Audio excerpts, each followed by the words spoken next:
प्रिय असुरगण, भगवान शिव की कृपा से कई युगों के पश्चात हमें असुर सम्राट के रूप में दैत्यराज जलंधर प्राप्त हुए हैं। शिव कृपा, आपके सहयोग व अपनी शक्ति के बल पर दैत्यराज जलंधर शीघ्र ही पृथ्वी, स्वर्ग और पाताल इन तीनों लोकों पर अपना अधिकार करेंगे। इन्हें समस्त असुर जाति का समर्थन व सहयोग चाहिए, तभी तीनों लोकों पर आधिपत्य करने में सफलता प्राप्त होगी। गुरुदेव, दैत्यराज के हम साथ हैं। हमारा सहयोग इन्हें सदा प्राप्त होगा। तीनों लोकों में असुर राज्य की स्थापना के लिए हम सदा तत्पर रहेंगे। हम दैत्यराज जलंधर के लिए अपना सर्वस्व न्योछावर कर सकते हैं। हम सर्वस्व न्योछावर कर सकते हैं। हम अपनी सेना असुर राज सम्राट के अधीन करेंगे। त्रिलोक विजय में हमारा समर्थन और सहयोग रहेगा। मेरी यवन सेना दैत्यराज जलंधर की व्यक्तिगत सेना बनकर रहेगी और युद्ध में वो दैत्यराज की रक्षा का दायित्व वहन करेगी। धन्यवाद, धन्यवाद कालनेमी। मैं आपका अत्यंत आभारी हूं। आपकी यवन सेना तथा संपूर्ण असुर जाति के सहयोग से मैं अत्यंत प्रसन्न हूं। महाबली जलंधर को पूर्ण विश्वास है कि आपका अड़िग विश्वास और दृढ़ निश्चय महाबली जलंधर के शक्तियों को इतना व्यापक कर देगा कि संपूर्ण देव जाति की शक्तियां उसके सम्मुख निस्तेज हो जाएगी। मैं आपको वचन देता हूं कि आपके सहयोग से महाबली जलंधर आप सबको त्रिलोक के राज्य का सुख देगा।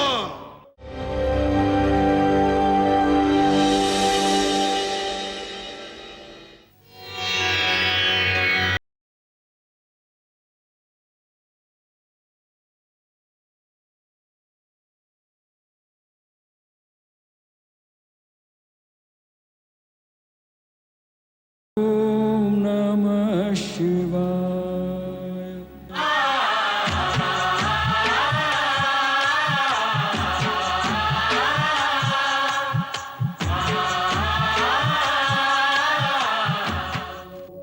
मैं ओंकार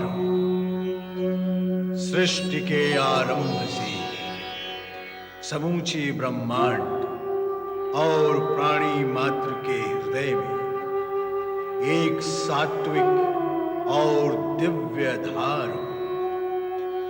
मैं ओंकार हूं। नारद भगवान शिव के विषय में जानने ब्रह्मलोक में आते हैं।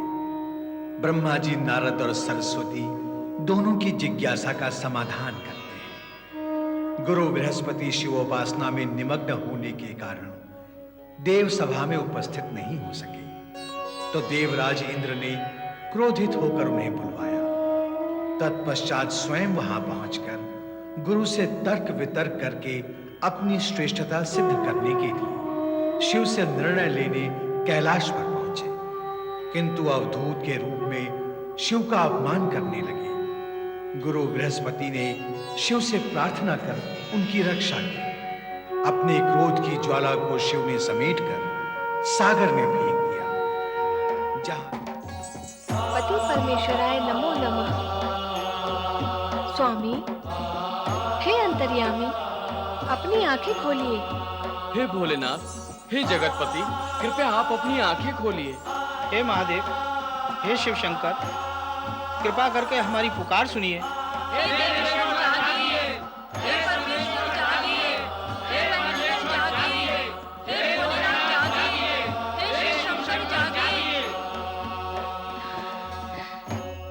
आपकी लीला भी कैसी लीला है प्रभु? कहो देवी, कैसी है मेरी लीला? अपरंपार, जिसका कोई पार नहीं। आपकी लीला का पार जानना किसी के वश में नहीं। आज तक ना कोई जान पाया है और ना जान पाएगा। आपकी लीला के वश में आकर हम सब कुछ विसार देते हैं। आपको यहाँ ना देखकर अपनी सुध-बुध खो बैठते हैं। तुम तो स्वयं शक्ति रूपिणी हो पार्वती। हमारे यहाँ होने अथवा न होने से क्या अंतर पड़ता है? तुम तो स्वयं में संपूर्ण हो। फिर हमारी ऐसी कौन सी गतिविधि है जिससे तुम अनभिज्ञ हो? तनिक सा प्रयत्न करने पर तुम्हें सब कुछ स्पष्ट दिखाई देगा, सब दृश्यमान हो उठेगा। नारायण नारायण। आओ नारद, कहो क्या समाचार लाए हो? भगवान, समाचार नहीं, प्रश्न लाया हूं, प्रश्न। प्रश्न? हाँ माता। भोलेनाथ, आपने अवधूतेश्वर बनकर देवराज इंद्र की बुद्धि को यथोचित स्थान पर स्थिर तो कर दिया, किंतु अपनी क्रोधाग्नि से जलंधर को जन्म देकर उनके मस्तिष्क पर संकट का घंट जो आपने लटकाया है, उसका क्या होगा? वही होगा जो विधि ने रचा है। भगवान, जलंधर विश्व विजय की घोषणा कर चुका है। क्या आपने इस लक्ष्य में वो सफल होगा? उसके असफल होने का कोई कारण क्या तुम्हें ज्ञात है नारद? नहीं भगवान नहीं। यदि मुझे ज्ञात होता तो ये प्रश्न करने में यहाँ क्यों आता? नारायण नारायण। हाँ, मुझे इतना अवश्य ज्ञात है कि जलंधर अवधूत के क्रोध की ज्वाला से उत्पन्न हुआ है, अर्थात अवधूत पुत्र है,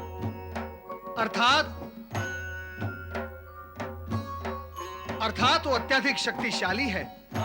उसके शरीर में अकूत बल है, इसीलिए उसके सफल होने की संभावनाएं भी अधिक है। नारद, जगत के साधारण प्राणियों की भांति तुम्हें भी ये भ्रम है कि शरीर में बल होने से सफलता का होना निश्चित होता है। शारीरिक बल से कोई सफलता अथवा विजय प्राप्त कर भी ले तो वो अस्थाई क्षणिक होती है। स्थायी सफलता और विजय तो आत्मा के बल से प्राप्त होती है। महाबली जलंधर की महाबली जलंधर की सम्राट जलंधर की सम्राट जलंधर की असुराधिपति जलंधर की असुराधिपति जलंधर की असुराधिपति जलंधर की।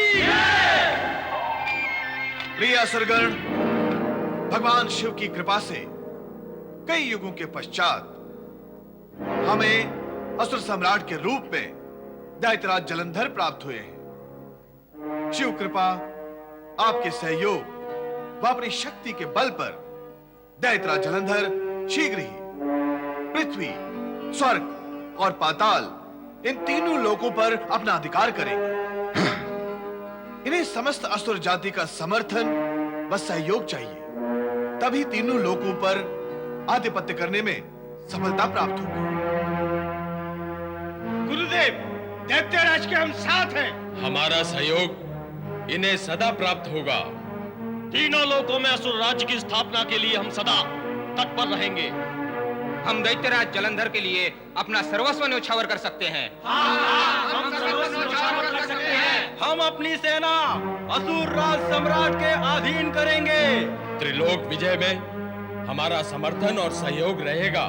मेरी यवन सेना दैत्यराज जलंधर की व्यक्तिगत सेना बनकर रहेगी और युद्ध में वो दैत्यराज की रक्षा का दायित्व वहन करेगी। धन्यवाद, धन्यवाद कालनेमी।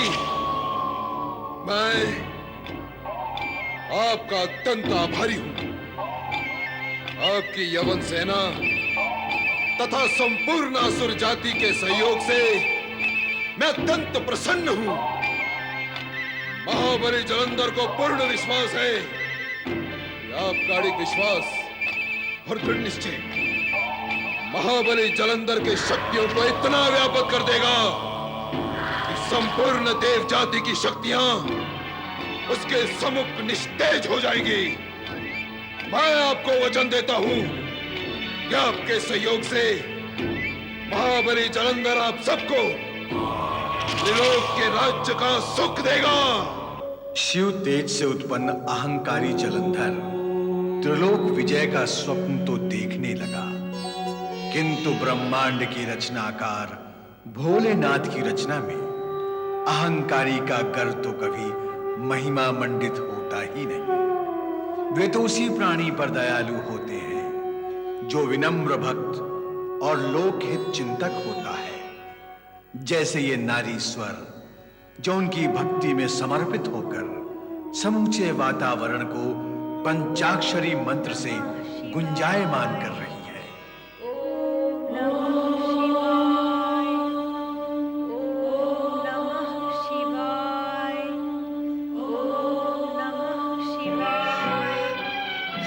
स्वामी, स्वामी, स्वामी, ये किसकी पुकार है स्वामी? इसने सारे कैलाश को गुंजायमान कर दिया है। नारी कंठ से निकला ये पंचाक्षरी मंत्र का दिव्य स्वर लगातार सुनाई दे रहा है स्वामी। देवी पार्वती, तुमने एक साथ ही कई प्रश्न कर दिए और स्वयं ही उनके उत्तर भी दे दिए।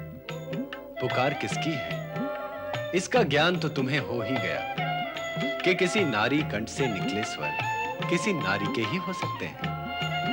पंचाक्षरी मंत्र द्वारा हो रही पुकार से यह भी स्पष्ट हो गया कि वो कोई शिव आराधिका है। किंतु प्रभु, शिव आराधना करने वाली ये नारी है कौन जिसकी भक्ति भावना की तरंगों ने कैलाश के वातावरण को आंदोलित कर दिया है? वो असुर कुल की एक कन्या है, असुर राज की पुत्री। असुर कुल की कन्या और ऐसी शिव भक्त?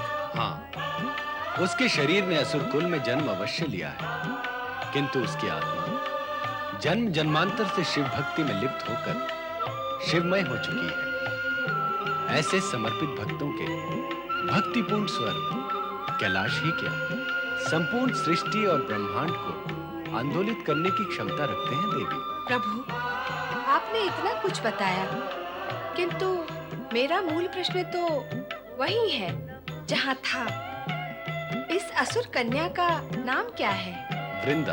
वृंदा नाम उत्तम और भक्ति कार्य भी अति उत्तम। मैं इस शिव भक्त नारी से मिलने के लिए अति उत्सुक हूँ स्वामी।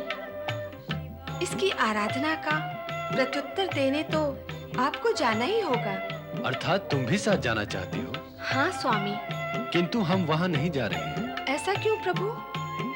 इतने समर्पित भाव से तन्मय होकर वह आपकी आराधना कर रही है और आप उसका उत्तर नहीं देंगे? इस समय उत्तर देने की आवश्यकता नहीं है देवी, कारण कि हमारे पूजा भाव में निमग्न यह कन्या हमारे प्रतीक शिवलिंग की पूजा आराधना से ही संतुष्ट हो जाएगी। मेरा विचार है देवी कि अब आपके सभी प्रश्नों का समाधान हो गया है। नहीं स्वामी, एक प्रश्न शेष है। वो भी कह डालो।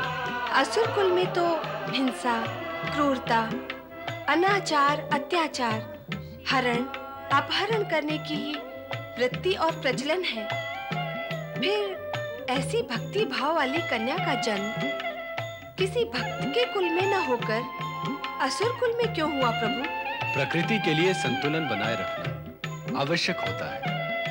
असुर कुल में तामसिक वृत्ति और हिंसक प्रवृत्ति का ही पोषण होता रहे तो शोषण सीमा से अधिक होने लगता है। ऐसे में असुर वृत्ति वालों के तमोगुण पर अंकुश लगाने, उनके दुष्कर्मों व दुष्चरणों को अवरुद्ध करने के निमित्त तथा उनकी कुबुद्धि को सुबुद्धि की दिशा देने के लिए उनके कुल में सात्विक प्राणी की उत्पत्ति का नियम प्रकृति ने बनाया है। अन्य और कोई प्रश्न देवी? नहीं प्रभु, अद्भुत ही होगी असुर कुल की ये कन्या वृंदा।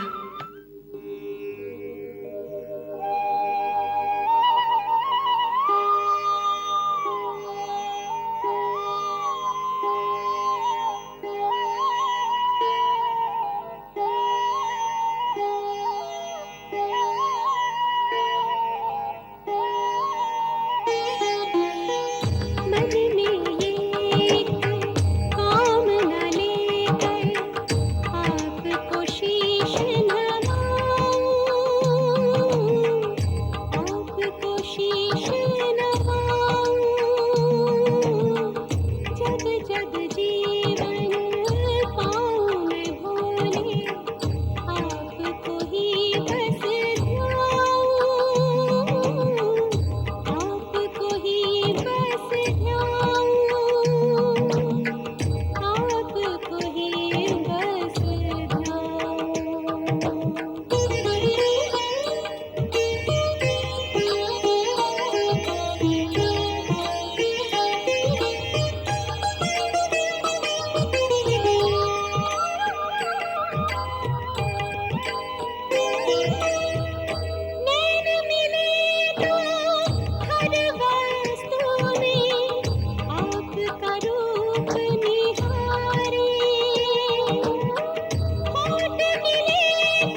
वृंदा, वृंदा, अब तुम बच्ची नहीं रही, समझदार हो गई हो।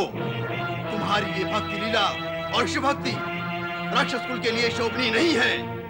हम राक्षस हैं, हमारा भक्ति और शिव से कोई संबंध नहीं। प्रणाम पिताजी। कुल परंपरा के विरुद्ध अशिष्ट आचरण करके यदि तुम शिष्टाचार का ढोंग करोगी तो वो मुझे स्वीकार नहीं होगा। पिताजी, मैंने आपको प्रणाम किया, आपने इसे ढोंग कह दिया। मैं भगवान शिव की भक्ति करती हूँ, उसे आप कुल परंपरा के विरुद्ध मेरा अशिष्ट आचरण कहते हैं? क्यों क्यों कहते हैं आप ऐसा पिताजी? अंधकार से हटकर उजाले की ओर जाना क्या अशिष्टता है? परम शक्ति की सत्ता को स्वीकार करना क्या कुल परंपरा के विरुद्ध है?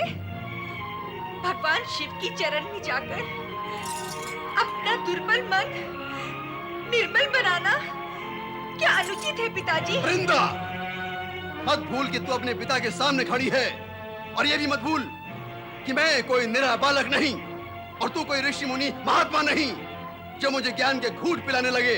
मैंने तो जो सत्य है वही कहा है पिताजी। अर्थात मैंने जो कहा वो असत्य है? हमारे राक्षस कुल में भक्ति पूजा नहीं होती, क्या मैंने ये असत्य कहा? मन की दुर्बलता और निर्मलता से हमारा कोई संबंध नहीं, ये क्या मैंने असत्य कहा? हम उजाले के नहीं अंधकार के मानने वाले हैं, ये भी क्या असत्य है?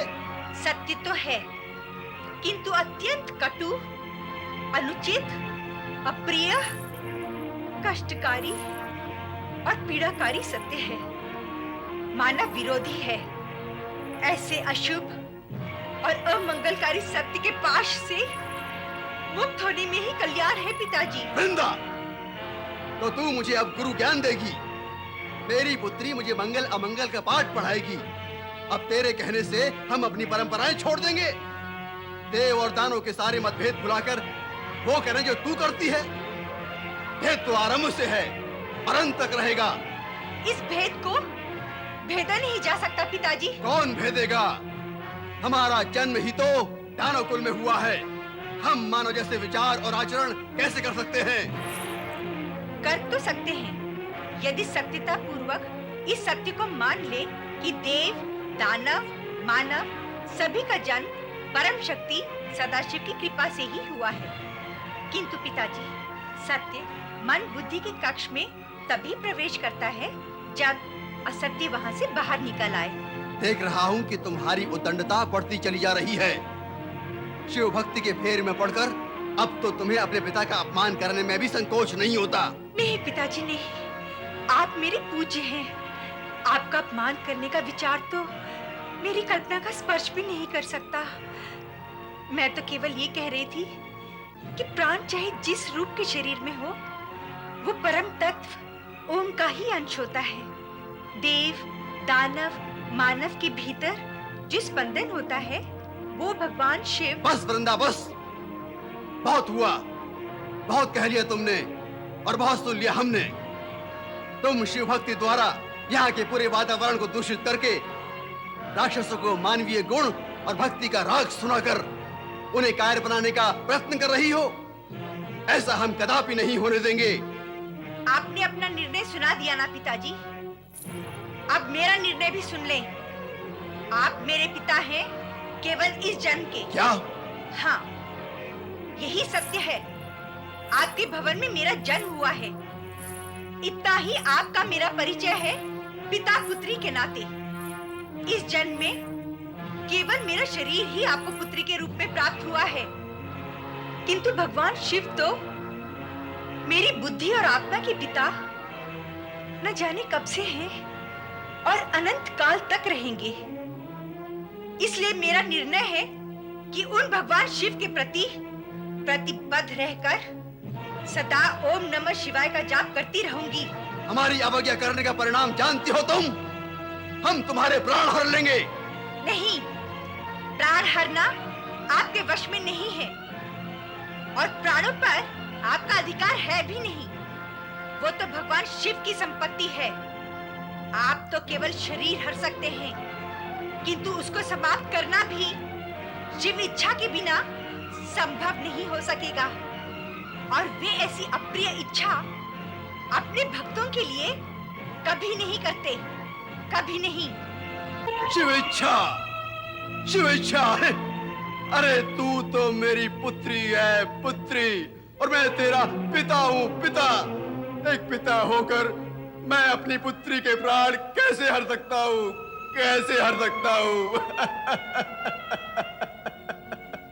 मैं नहीं हर सकता, नहीं हर सकता। किंतु दैत्य गुरु शुक्राचार्य से मिलकर मैं तुझे कठोर से कठोर दंड दिलवाऊंगा और तुझे शुक्राचार्य की आज्ञा का पालन करना ही पड़ेगा। ओम देवादिदेव देवेश सर्व प्राणाभृतांवर प्राणिनामपि नाभिस्त्वं मृत्युंजय नमोस्तुते। ओम देवादिदेव देवेश सर्व प्राणाभृतांवर प्राणिनामपि नाभिस्त्वं मृत्युंजय नमोस्तुते।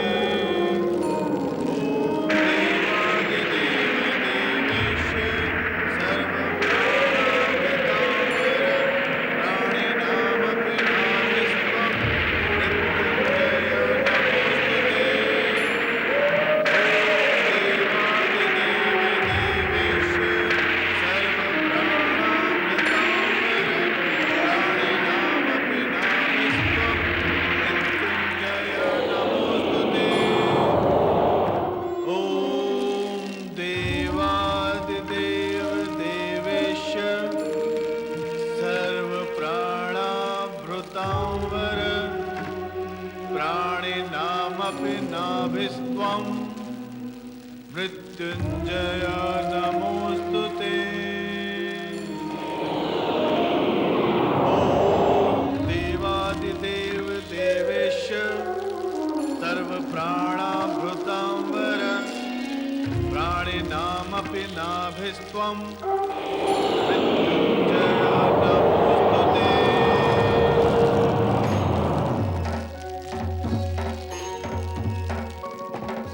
दैत्य गुरु शुक्राचार्य, शुक्राचार्य, तुम्हारी आराधना हमें तुम तक ले आई है। कहो, किस इच्छा से तपस्यारत हो? हमसे क्या चाहिए तुम्हें? भगवान, आपके दर्शन की इच्छा तो पूर्ण हुई, अब एक इच्छा शेष है। इच्छित वरदान मांग लो शुक्राचार्य। भगवान, मैंने जिस मृत्युंजय मंत्र की साधना की है वो सिद्ध हो ऐसा मुझे वरदान दे। आपके द्वारा शक्ति पूरक इस मंत्र की शक्ति से मैं जिसको चाहूं पुनर्जीवित कर सकूं। तथास्तु।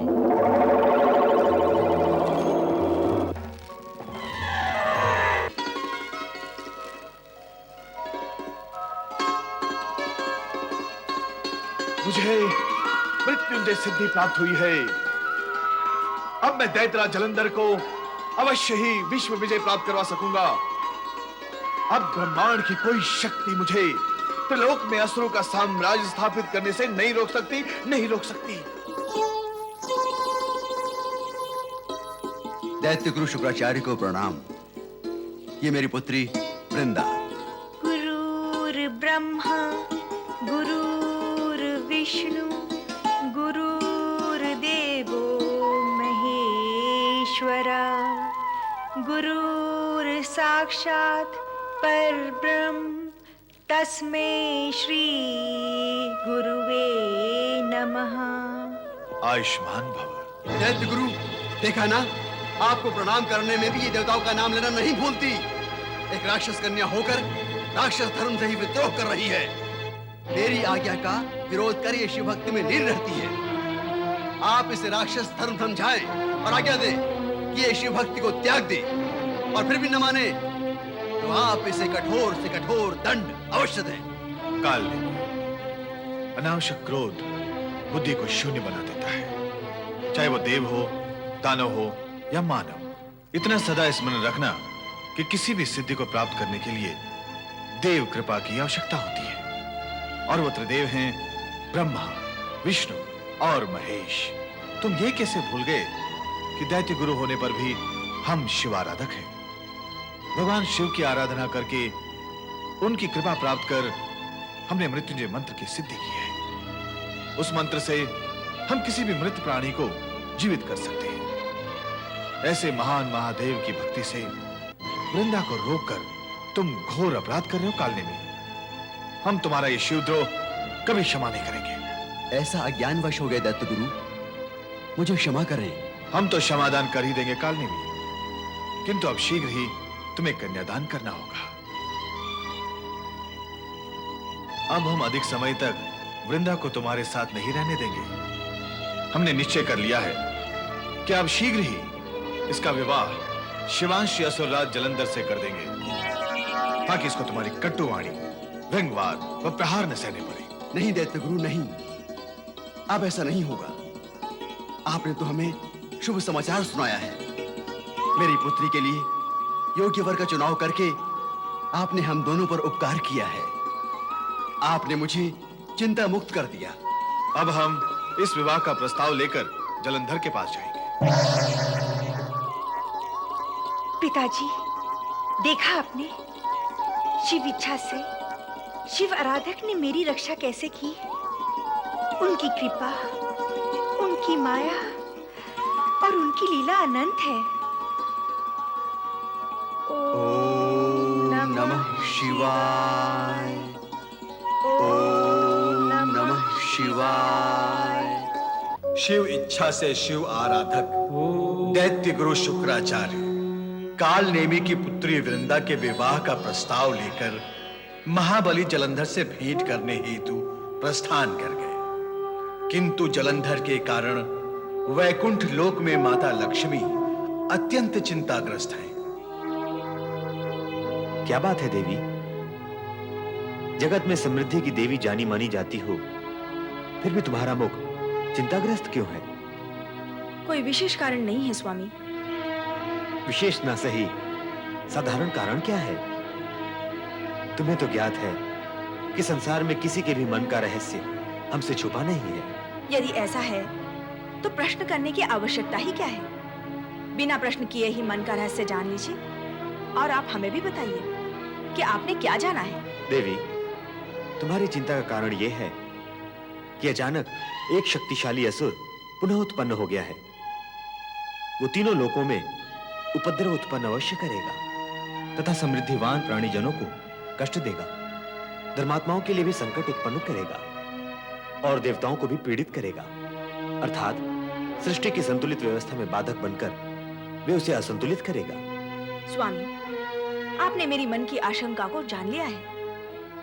मैं भी विचार करती थी कि भगवान शिव को ऐसा भयानक असुर इस जगत में प्रकट करने की क्या आवश्यकता थी। देवी, जिस आवश्यकता को तुम नहीं समझ सकी हो, उसे भगवान शिव ने समझकर ही प्रकट किया होगा। अर्थात अर्थात अनेक बार की घटनाओं से यह स्पष्ट है कि भगवान शिव लीला आरंभ में विचित्र, अनावश्यक और भयावह प्रतीत होती है, किंतु उसके गर्भ में सदा ही धर्म रक्षा, प्राणी मात्र का कल्याण और सर्वहित ही निहित होता है। इसलिए व्यर्थ की चिंता का त्याग करो और अपने मन को प्रफुल्लता की दिशा की ओर ले चलो। नारायण नारायण, श्री हरि विष्णु और माता लक्ष्मी नारद का प्रणाम स्वीकार करें। आओ नारद। श्री हरि, मैं आज आपको आज तुम जलंधर के विषय में समाचार लाए हो। नारायण नारायण, जिसका ज्ञान आपको है वो समाचार कहाँ रह जाता है श्री हरि। समाचार लाना ये सत्य नहीं, समाचार के बहाने वैकुंठ आकर आप दोनों के दर्शन करना, यही मेरा स्वार्थ है। विषय की दिशा को बदलना भी तुम्हारी लीला का ही एक अंग है नारद। माता, ऐसा कदापि नहीं है। क्यों नहीं? तुम यहाँ अवश्य एक विशेष समाचार लेकर आए हो और वैकुंठ आने के बहाने की ओट में बहाना बनाकर मूल विषय से हट रहे हो। माता, श्री हरि सबके मन का सत्य जानते हैं। जब वे आपके मन की बात जान सकते हैं, तो भला मैं बहाना बनाकर कोई बात मन में कैसे और कहाँ रख सकता हूँ? नारायण नारायण। नारद, ये सत्य है कि श्री हरि सब कुछ जानते हैं, किंतु ये भी सत्य है कि हर बात उनसे पूछी नहीं जा सकती। इसलिए वो बात जिसे मन में यहाँ सुनाने का विचार लेकर तुम आए हो, सुनाओ। नारायण नारायण, आपके इस हट और आग्रह के वशीभूत होकर मैं अपने मन की बात सुना तो दूंगा माता, किंतु भय है मुझे आपके कोप का भाजन बनना होगा। क्यों? सत्य कटु होता है माता, इसे सुनाने वाले के लिए साहस और सुनने वाले के लिए संयम की आवश्यकता होती है। किंतु कटु सत्य यह है माता कि सुनाने वाला तो साहस किसी न किसी प्रकार जुटा ही लेता है, किंतु सुनने वाले के हाथ से संयम का पल्ला सदा ही छूट जाता है। नारायण नारायण। नारद, आजकल तुम अधिक बोलने लगे हो। ठीक है माता लक्ष्मी, अब अधिक नहीं, केवल संक्षिप्त में सत्य बोलूंगा, जिसे सुनकर आप न केवल आश्चर्यचकित हो जाएंगी, अपितु असुरों के प्रति आपका दृष्टिकोण ही बदल जाएगा। उससे पूर्व तुम बदल जाओ और कहो क्या कहना है। स्वामी, आप ही बताइए, नारद क्या कहना चाहते हैं? नहीं देवी, नारद के मुख से सुनने का आनंद ही कुछ और है। बताओ नारद, वो दृष्टिकोण बदल जाने वाली बात।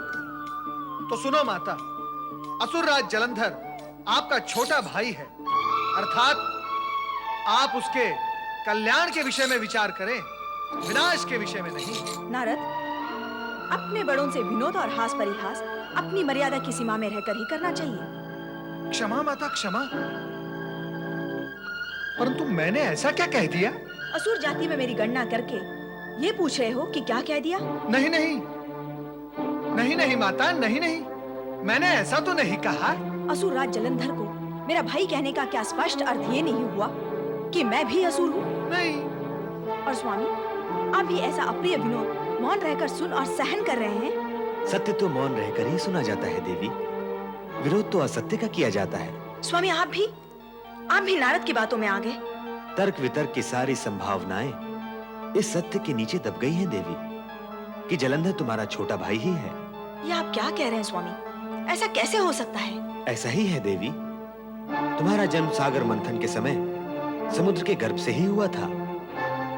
हाँ, मेरा जन्म अवश्य समुद्र के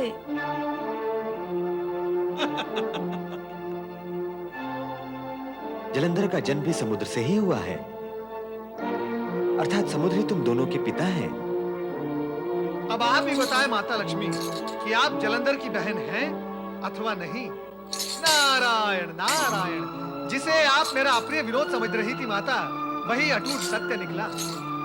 इस सत्य को स्वीकारने में तुम्हें कोई आपत्ति नहीं होनी चाहिए देवी। अब आप ही निर्णय करें माता लक्ष्मी कि आपको जलंधर से घृणा करनी चाहिए अथवा प्रेम। प्रभु, क्या नारद यहाँ आपकी प्रेरणा से आए थे?